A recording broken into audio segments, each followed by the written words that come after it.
చాలా మందికి root canal treatments ఎప్పుడు చేయించుకోవాలి అని ఒక కన్ఫ్యూజన్లో ఉంటారు. సో ఎవరికైతే ఎక్కువ సేపు నొప్పి ఉంటుందో, అది కంటిన్యూస్గా ఉంటుందో అలాంటి వాళ్ళు రూట్ కెనాల్ ట్రీట్మెంట్ చేయించుకోవచ్చు. అండ్ ఇంకా ఎవరికైనా పన్ను బాగా సెన్సిటివిటీ ఉండి అది ఇంకా ఏ ట్రీట్మెంట్ చేసినా కానీ, సిమెంట్ అవి పెట్టినా కానీ అవి తగ్గకపోతే అలాంటి వాళ్ళు కూడా రూట్ కెనాల్ ట్రీట్మెంట్ ప్రిఫర్ చేయొచ్చు.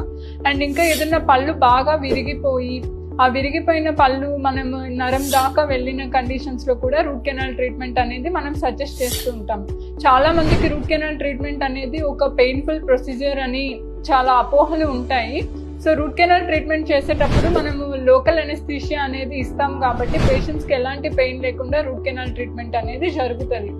రూట్ కెనాల్ ట్రీట్మెంట్ చేయించుకున్న తర్వాత క్యాప్ అనేది ఖచ్చితంగా వేయించుకోవాలా వద్దా అనే కన్ఫ్యూజన్ కూడా చాలా మంది పేషెంట్స్కి ఉంటుంది. రూట్ కెనాల్ ట్రీట్మెంట్ చేయించుకున్న తర్వాత క్యాప్ వేయించుకుంటే దాని మీద ఫోర్సెస్ అనేది ఈక్వల్గా పడి